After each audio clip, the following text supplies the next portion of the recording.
Mina Murray's Journal. The 24th of July.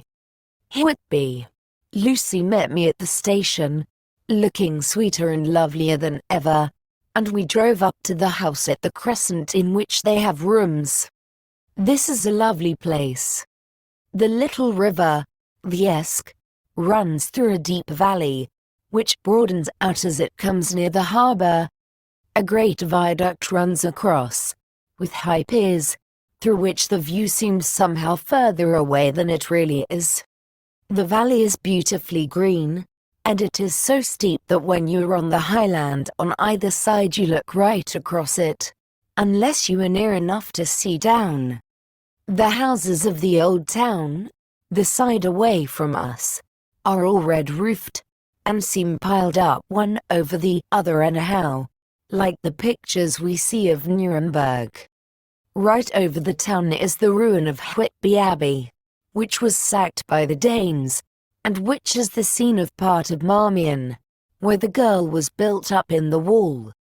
It is a most noble ruin, of immense size, and full of beautiful and romantic bits. There is a legend that a white lady is seen in one of the windows. Between it and the town there is another church, the parish one, round which is a big graveyard, all full of tombstones. This is to my mind the nicest spot in Whitby, for it lies right over the town, and has a full view of the harbour and all up the bay to where the headland called Kettleness stretches out into the sea. It descends so steeply over the harbour that part of the bank has fallen away, and some of the graves have been destroyed. In one place part of the stonework of the graves stretches out over the sandy pathway far below. There are walks, with seats beside them, through the churchyard, and people go and sit there all day long looking at the beautiful view and enjoying the breeze. I shall come and sit here very often myself and work. Indeed, I am writing now, with my book on my knee, and listening to the talk of three old men who are sitting beside me. They seem to do nothing all day but sit up here and talk. The harbour lies below me, with, on the far side, one long granite wall stretching out into the sea, with a curve outwards at the end of it, in the middle of which is a lighthouse. A heavy sea wall runs along outside of it. On the near side, the sea wall makes an elbow crooked inversely, and its end too has a lighthouse. Between the two piers there is a narrow opening into the harbour, which then suddenly widens. It is nice at high water, but when the tide is out it shoals away to nothing, and there is merely the stream of the Esk, running between banks of sand, with rocks here and there. Outside the harbour on this side there rises for about half a mile a great reef, the sharp edge of which runs straight out from behind the south lighthouse. At the end of it is a buoy with a bell, which swings in bad weather, and sends in a mournful sound on the wind. They have a legend here that when a ship is lost bells are heard out at sea. I must ask the old man about this. He is coming this way. He is a funny old man. He must be awfully old, for his face is all gnarled and twisted like the bark of a tree. He tells me that he is nearly 100, and that he was a sailor in the Greenland fishing fleet when Waterloo was fought. He is, I am afraid, a very skeptical person, for when I asked him about the bells at seeing the White Lady at the Abbey he said very brusquely, "I wouldn't fash mazel about them, miss. Them things be all wore out. Mind, I don't say that they never was, but I do say that they wasn't in my time. They be all very well for comers and trippers, and the like, but not for a nice young lady like you. Them feet folks from York and Leeds that be always eatin' cured herrings and drinkin' tea and looking out to buy cheap jet would creed aught. I wonder mazel who'd be bothered tellin' lies to them, even the newspapers, which is full of fool talk.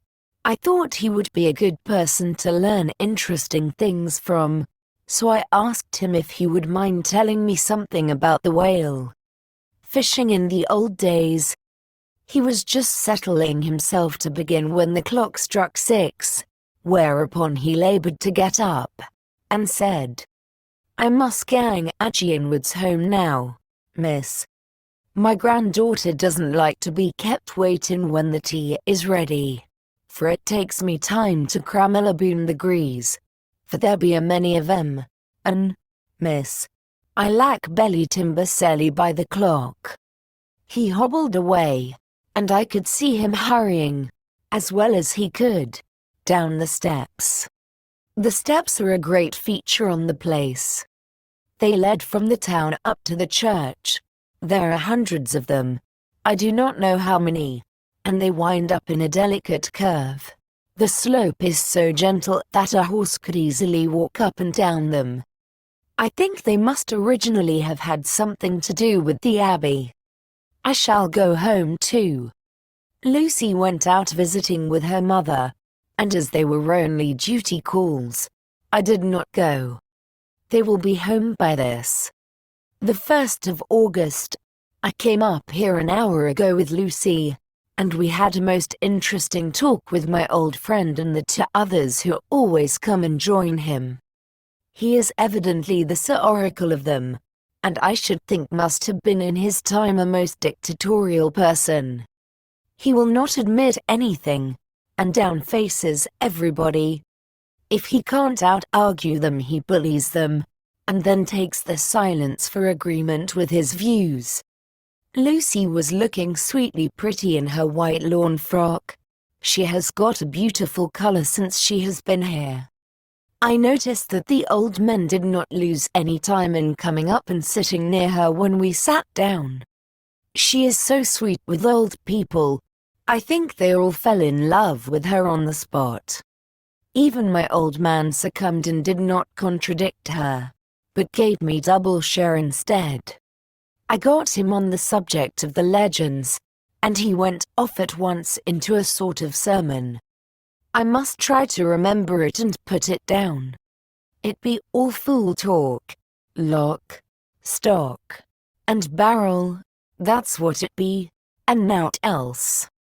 These bands and wafts and bogosts and bar guests and bogles and all anent them is only fit to set bands and dizzy women a belter in. They be nowt but blebs. They, and all grims and signs and warnings, be all invented by parsons and ill some buke bodies and railway touters to saker and scunner haflins, and to get folks to do something that they don't other incline to. It makes me ireful to think o' them. Why, it's them that, not content with printin' lies on paper and preachin' them out of pulpits, does want to be cutting them on the tombstones. Look here all around you and whate'er ye will, all them steams, holding up their heads as well as they can out of their pride, is arrogant, simply tumbling down with the weight o' the lies wrote on them.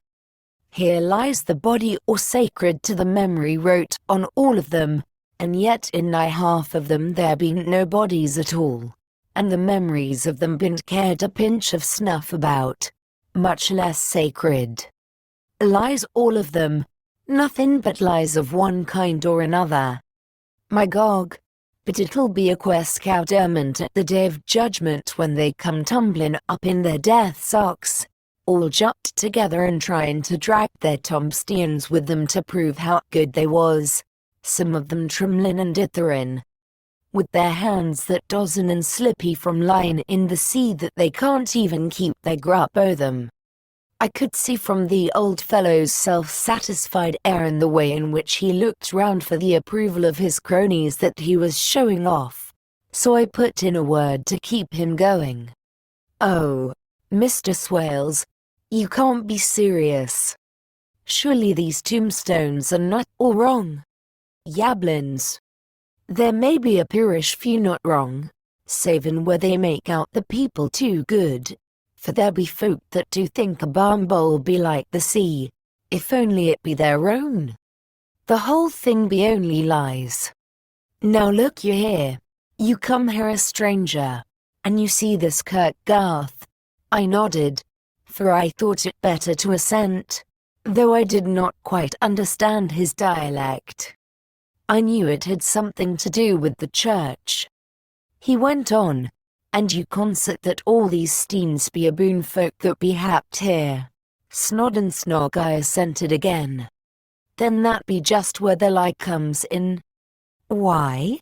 There be scores of these lay beds that be tomb as old Dunn's back a box on Friday night. He nudged one of his companions, and they all laughed. And my God, how could they be otherwise? Look at that one, the aftest abaft the beer bank. Read it. I went over and read. Edward Spencer, Master Mariner, murdered by pirates off the coast of Andres, April 1854. At 30, when I came back, Mr. Swales went on. Who brought him home? I wonder, to hap him here. Murdered off the coast of Andres, and you constated his body lay under. Why, I could name ye a dozen whose bones lie in the Greenland seas above. He pointed northwards, or where the currents may have drifted them. There be the steens around ye. Ye can, with your young eyes, read the small print of the lies from here. This Braithwaite Lowry, I knew his father, lost in the Lively off Greenland in 2020, or Andrew Woodhouse, drowned in the same seas in 1777, or John Paxton, drowned off Cape Farewell a year later, or old John Rawlings, whose grandfather sailed with me, drowned in the Gulf of Finland in 1950. Do ye think that all these men will have to make a rush to Whitby when the trumpet sounds? I have me antherums aboot it. I tell ye that when they got here they'd be jomlin and jostlin one another that way that it 'ud be like a fight up on the ice in the old days, when we'd be at one another from daylight to dark, and trying to tie up our cuts by the light of the aurora borealis. This was evidently local pleasantry, for the old man cackled over it, and his cronies joined in with gusto. But, I said, surely you are not quite correct, for you start on the assumption that all the poor people, or their spirits, will have to take their tombstones with them on the day of judgment.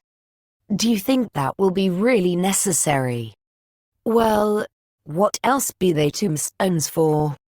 Answer me that, miss. To please their relatives, I suppose. To please their relatives, you suppose this, he said with intense scorn.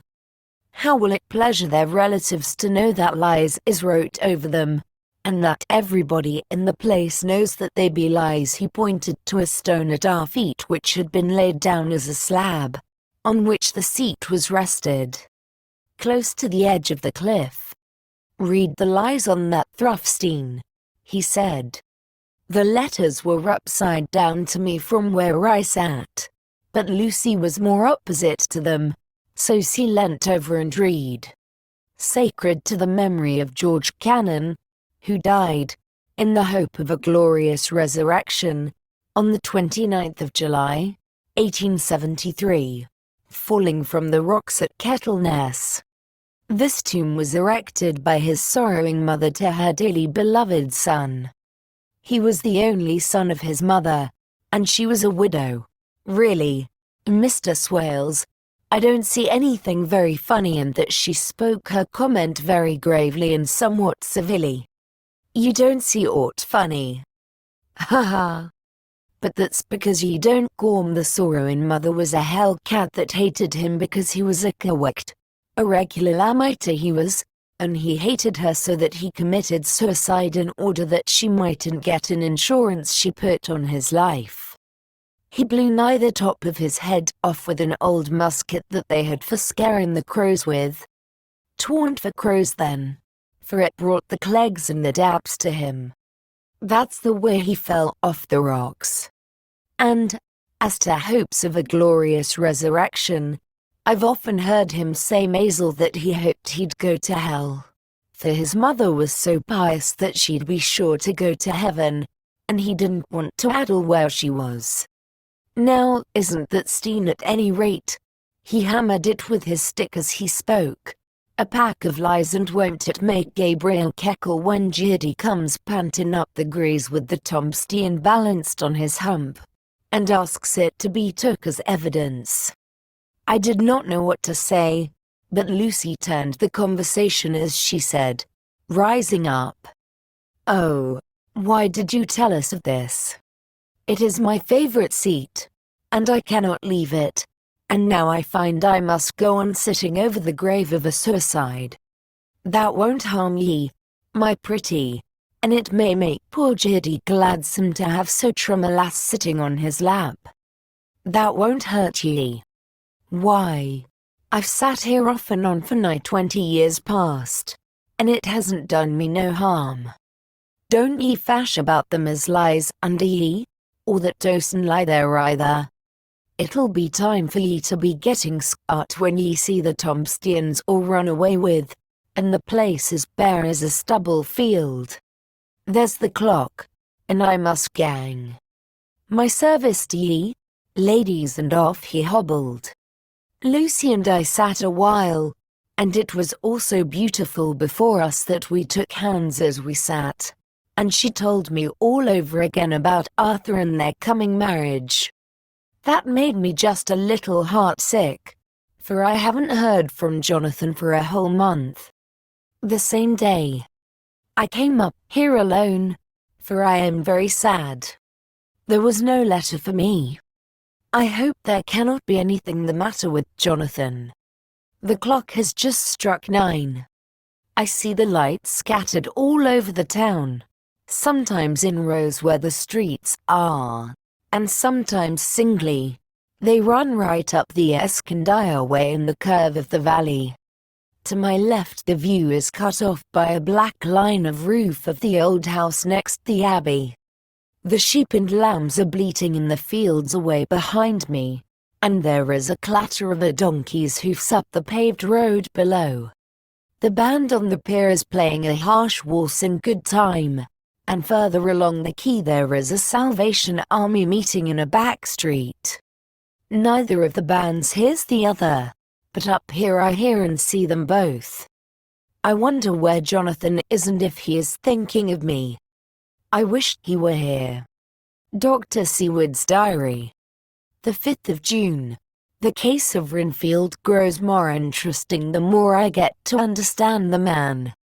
He has certain qualities very largely developed: selfishness, secrecy, and purpose. I wish I could get at what is the object of the latter. He seems to have some settled scheme of his own, but what it is, I do not yet know. His redeeming quality is a love of animals, though, indeed, he has such curious turns in it that I sometimes imagine he is only abnormally cruel. His pets are of odd sorts. Just now, his hobby is catching flies. He has at present such a quantity that I have had myself to expostulate. To my astonishment, he did not break out into a fury, as I expected, but took the matter in simple seriousness. He thought for a moment, and then said, "May I have 3 days? I shall clear them away, of course." I said that would do. I must watch him. The 18th of June. He has turned his mind now to spiders, and has got several very big fellows in a box. He keeps feeding them with his flies, and the number of the latter is becoming sensibly diminished, although he has used half his food in attracting more flies from outside to his room. The 1st of July. His spiders are now becoming as great a nuisance as his flies, and today I told him that he must get rid of them. He looked very sad at this, so I said that he must clear out some of them, at all events. He cheerfully acquiesced in this, and I gave him the same time as before for reduction. He disgusted me much while with him, For when a horrid blowfly, bloated with some carrion food, buzzed into the room, he caught it, held it exultantly for a few moments between his finger and thumb, and, before I knew what he was going to do, put it in his mouth and ate it. I scolded him for it, but he argued quietly that it was very good and very wholesome, that it was life, strong life, and gave life to him. This gave me an idea, or the rudiment of one. I must watch how he gets rid of his spiders. He has evidently some deep problem in his mind, for he keeps a little notebook in which he is always jotting down something. Whole pages of it are filled with masses of figures, generally single numbers added up in batches, and then the totals added in batches again, as though he were focusing some account, as the auditors put it. The 8th of July. There is a method in his madness, and the rudimentary idea in my mind is growing. It will be a whole idea soon, and then, oh, unconscious cerebration, you will have to give the wall to your conscious brother. I kept away from my friend for a few days, so that I might notice if there were any change. Things remain as they were except that he has parted with some of his pets and got a new one. He has managed to get a sparrow, and has already partially tamed it. His means of taming is simple, for already the spiders have diminished. Those that do remain, however, are well fed, for he still brings in the flies by tempting them with his food. The 19th of July. We are progressing. My friend has now a whole colony of sparrows, and his flies and spiders are almost obliterated. When I came in, he ran to me and said he wanted to ask me a great favor, a very, very great favor, and as he spoke he fawned on me like a dog. I asked him what it was, and he said, with a sort of rapture in his voice and bearing, "A kitten, a nice little, sleek, playful kitten, that I can play with, and teach, and feed, and feed, and feed." I was not unprepared for this request, for I had noticed how his pets went on increasing in size and vivacity. But I did not care that his pretty family of tame sparrows should be wiped out in the same manner as the flies and the spiders, so I said I would see about it, and asked him if he would not rather have a cat than a kitten. His eagerness betrayed him as he answered, "Oh, yes, I would like a cat. I only asked for a kitten lest you should refuse me a cat." "No one would refuse me a kitten, would they?" I shook my head, and said that at present I feared it would not be possible, but that I would see about it. His face fell, and I could see a warning of danger in it, for there was a sudden fierce, sidelong look which meant killing. The man is an undeveloped homicidal maniac. I shall test him with his present craving and see how it will work out. Then I shall know more. 10 p.m. I have visited him again and found him sitting in a corner brooding. When I came in, he threw himself on his knees before me and implored me to let him have a cat, that his salvation depended upon it. I was firm, however, and told him that he could not have it, whereupon he went without a word, and sat down, gnawing his fingers, in the corner where I had found him. I shall see him in the morning early. The 20th of July. Visited Renfield very early, before the attendant went his rounds. Found him up and humming a tune. He was spreading out his sugar, which he had saved, in the window, and was manifestly beginning his fly-catching again, and beginning it cheerfully and with a good grace. I looked around for his birds, and not seeing them, asked him where they were. He replied, without turning round, that they had all flown away. There were a few feathers about the room and on his pillow a drop of blood. I said nothing, but went and told the keeper to report to me if there were anything odd about him during the day. 11 a.m. The attendant has just been to me to say that Renfield has been very sick and has disgorged a whole lot of feathers. My belief is, doctor, he said, that he has eaten his birds, and that he just took and ate them raw. 11 p.m. I gave Renfield a strong opiate tonight, enough to make even him sleep, and took away his pocketbook to look at it. The thought that has been buzzing about my brain lately is complete, and the theory proved. My homicidal maniac is of a peculiar kind. I shall have to invent a new classification for him, and call him a zoophagus, life-eating, maniac. What he desires is to absorb as many lives as he can, and he has laid himself out to achieve it in a cumulative way. He gave many flies to one spider and many spiders to one bird, and then wanted a cat to eat the many birds. What would have been his later steps? It would almost be worthwhile to complete the experiment. It might be done if there were only a sufficient cause. Men sneered at vivisection, and yet look at its results today. Why not advance science in its most difficult and vital aspect, the knowledge of the brain? Had I even the secret of one such mind, did I hold the key to the fancy of even one lunatic, I might advance my own branch of science to a pitch compared with which Burdon Sanderson's physiology or Ferrier's brain knowledge would be as nothing. If only there were a sufficient cause. I must not think too much of this, or I may be tempted. A good cause might turn the scale with me, for may not I too be of an exceptional brain, congenitally? How well the man reasoned, lunatics always do within their own scope. I wonder at how many lives he values a man, or if at only one. He has closed the account most accurately, and today begun a new record. How many of us begin a new record with each day of our lives? To me it seems only yesterday that my whole life ended with my new hope, and that truly it began a new record. So it will be until the great recorder sums me up and closes my ledger account with a balance to profit or loss. Oh, Lucy, Lucy, I cannot be angry with you. Nor can I be angry with my friend whose happiness is yours. But I must only wait on hopeless and work.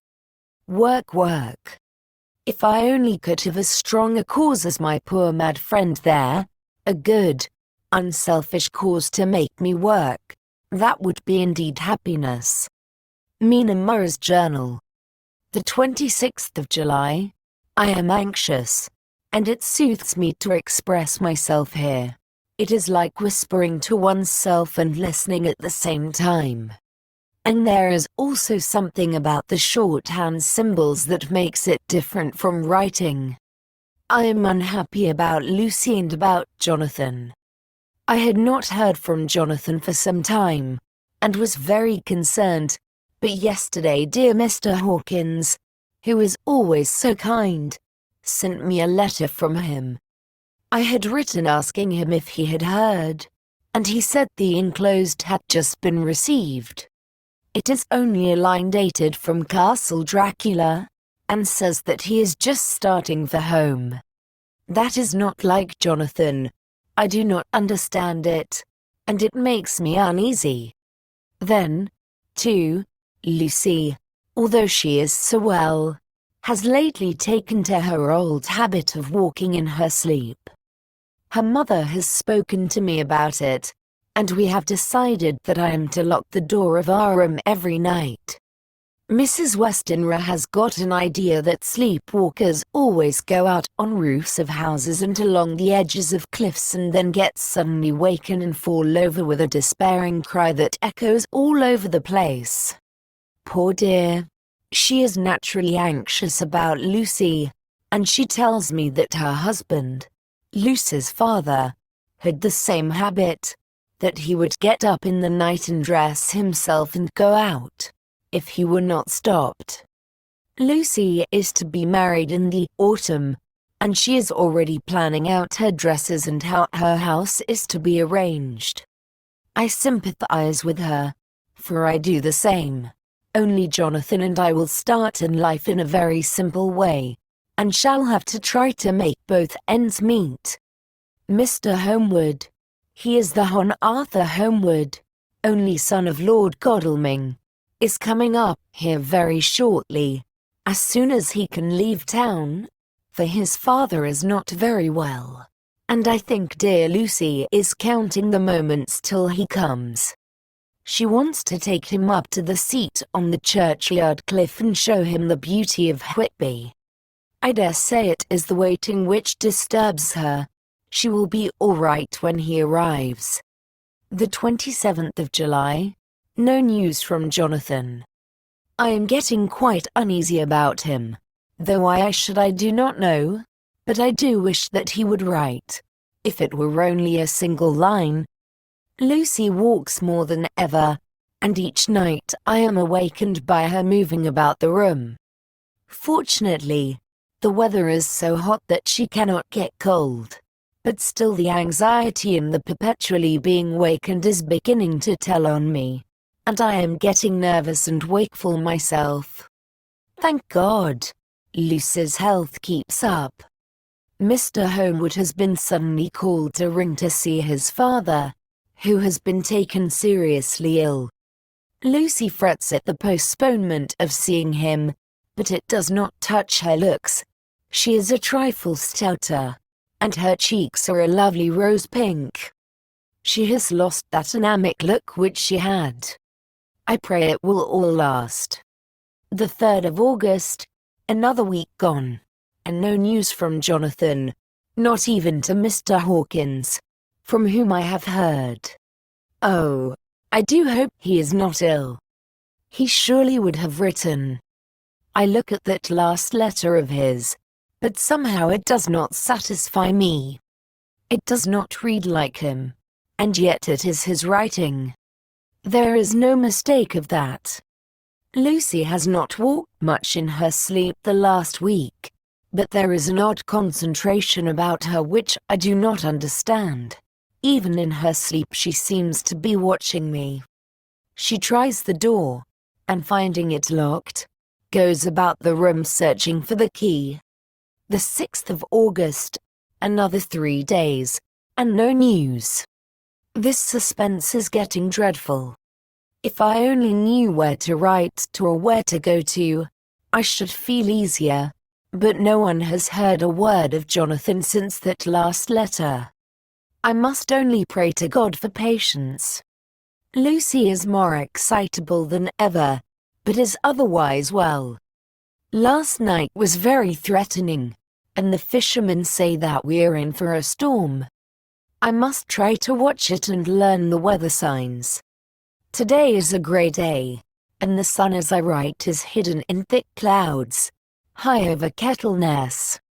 Everything is grey, except the green grass, which seems like emerald amongst it, grey earthy rock, grey clouds, tinged with the sunburst at the far edge, hang over the grey sea, into which the sand points stretch like grey fingers. The sea is tumbling in over the shallows and the sandy flats with a roar, muffled in the sea mists drifting inland. The horizon is lost in a grey mist. All is vastness. The clouds are piled up like giant rocks, and there is a brool over the sea that sounds like some presage of doom. Dark figures are on the beach here and there, sometimes half shrouded in the mist, and see men like trees walking. The fishing boats are racing for home, and rise and dip in the ground swell as they sweep into the harbour, bending to the scuppers. Here comes old Mr. Swales. He is making straight for me, and I can see, by the way he lifts his hat, that he wants to talk. I have been quite touched by the change in the poor old man. When he sat down beside me, he said in a very gentle way, I want to say something to you, miss. I could see he was not at ease. So I took his poor old wrinkled hand in mine and asked him to speak fully. So he said, leaving his hand in mine, I'm afraid, my dearie, that I must have shocked you by all the wicked things I've been saying about the dead, and such like, for weeks past.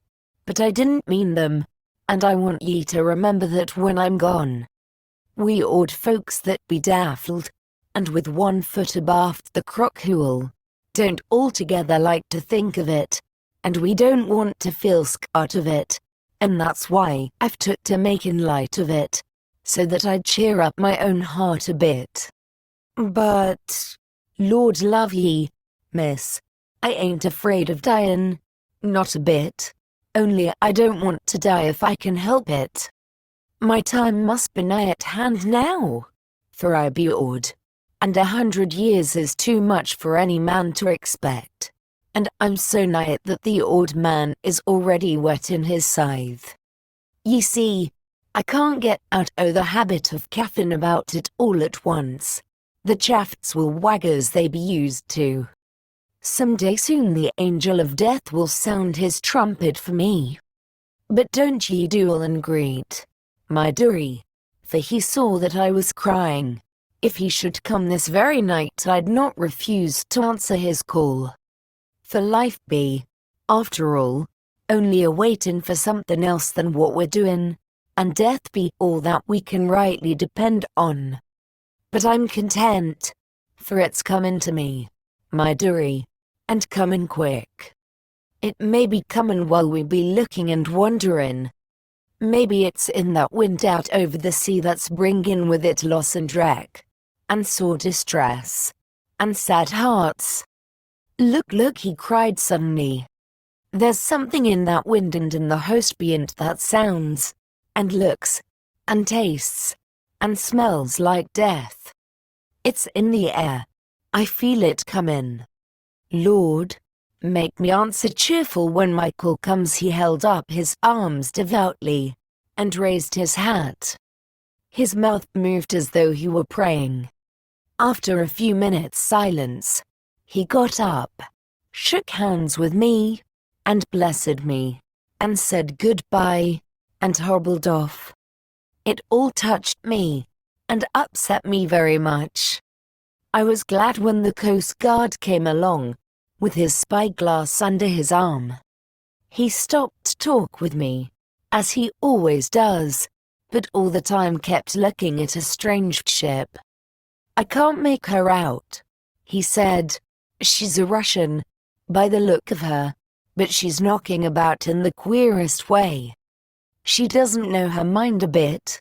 She seems to see the storm coming, but can't decide whether to run up north in the open, or to put in here. Look there again. She is steered mighty strangely, for she doesn't mind the hand on the wheel, changes about with every puff of wind. We'll hear more of her before this time tomorrow.